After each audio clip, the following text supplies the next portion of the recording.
بسم الله الرحمن الرحيم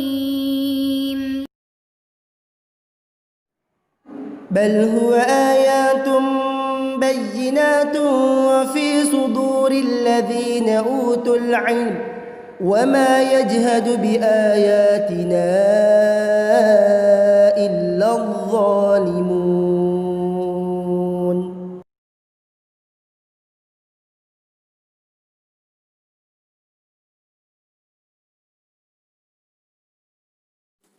Bismillah. Assalamualaikum warahmatullahi wabarakatuh. Alhamdulillahirabbil alamin. Allahumma shalli ala Muhammad wa ala alihi Muhammad. Alhamdulillah. Baik, kita masuk pada dars ketiga, masih di halaman 14.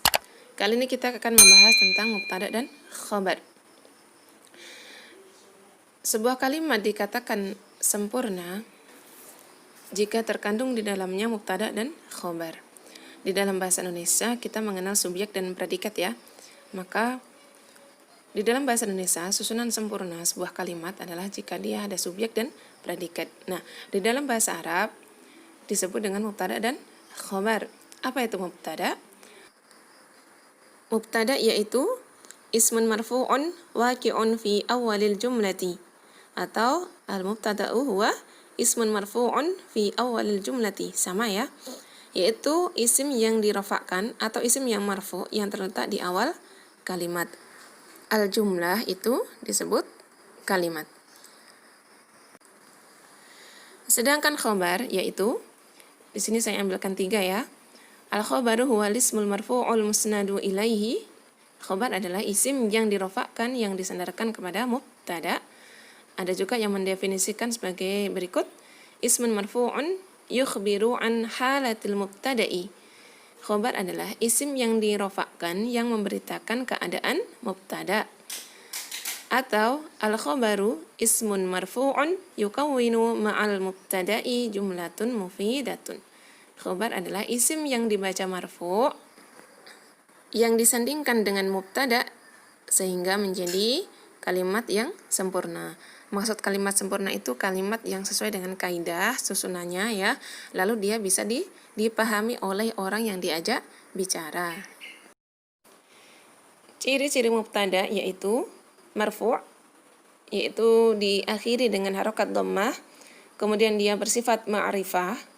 Ciri-ciri ma'rifah itu kemarin kita sudah pelajari ya, seperti memakai al, kemudian nama orang itu juga termasuk ma'rifah, lalu isim dhamir ya, huwa, hiya, anta, anti, antuma, lalu isim isyarah seperti hadhihi yang sudah kita pelajari, hadza, dzalika, lalu letaknya di awal kalimat. Sedangkan ciri-ciri khobar yaitu marfu' ya, marfu' bersifat nakirah. Nakirah itu bertanwin ya, bertanwin atau tanpa al, terletak di belakang mubtada, mengikuti mubtada ya dari jenis dan jumlah. Jika mubtadanya berjenis mudzakkar, maka khobarnya juga mengikut mudzakkar. Begitupun jika mubtadanya berjenis muannas, maka khobarnya juga muannas. Jadi selalu beriringan antara mubtada dan khobar. Baik, langsung kita terapkan pada kalimat yang ada di halaman 14. Inilah kemarin yang saya sampaikan di pertemuan yang telah lalu ya, bahwa kedudukan al-ta'rif itu sangat penting dalam pembuatan kalimat dalam bahasa Arab. Nah, perhatikan ya. Al-qalamu maksurun. Perhatikan al-qalamu maksurun. Al-qalamu di situ merupakan isim ma'rifah, kemudian al-qalamu marfu' ya di awal kalimat, maka al-qalamu inilah yang disebut dengan mubtada. Lalu maksurun, perhatikan di situ maksurun, di situ memakai tanwin, lalu dia dhamma ya, dhamma marfu' ya, marfu', lalu dia letaknya di belakang atau setelah mubtada, maka inilah yang disebut dengan khobar. Kita ke contoh yang di bawahnya. Al-babu maftuhun. Al-babu isim yang beral, maka dia disebut ma'rifah ya. Lalu al-babu, bu ya, di akhir katanya diakhiri dengan dhammah, bersifat marfu' berarti ya. Lalu dia di awal kalimat disebut dengan apa tadi? mubtada. Lalu maftuhun, tanwin marfu' datang setelah mubtada, maka maftuhun disebut dengan khobar. Kalau dalam bahasa Indonesia subjek dan predikat gitu ya. Subjeknya al-babu, kemudian maftuhunnya sebagai predikat ya, begitu. Di dalam bahasa Arab disebut dengan mubtada dan khobar.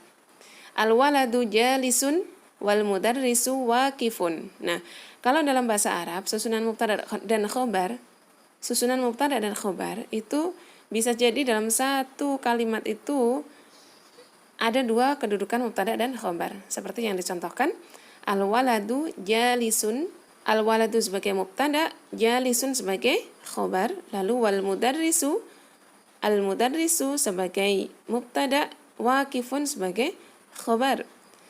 Kita artikan ya, al-qalamu maksurun, artinya pena itu patah atau pena itu rusak. Al-babu maftuhun, pintu itu terbuka.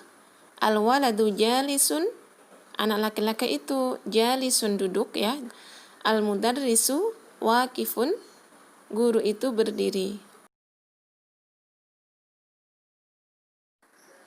Baik, kita ke contoh yang di bawahnya ya. Al-kitabu jadidun wal qalamu qadimun. Buku itu baru dan pena itu lama. Al-kitabu mubtada, jadidun khobar. Al-qalamu mubtada, qadimun khobar. Insya Allah sudah bisa ya, sudah bisa. Al-kursiyyu maksurun, kursi itu rusak. Al-ma'u baridun, air itu dingin. Al-baitu qaribun wal masjidu ba'idun, rumah itu dekat dan masjid itu jauh. Al-labanu harun, susu itu panas. Al-himaru saghirun, keledai itu kecil. Wal hisanu kabirun, dan kuda itu besar. Al-mindilu wasikhun, sapu tangan itu kotor.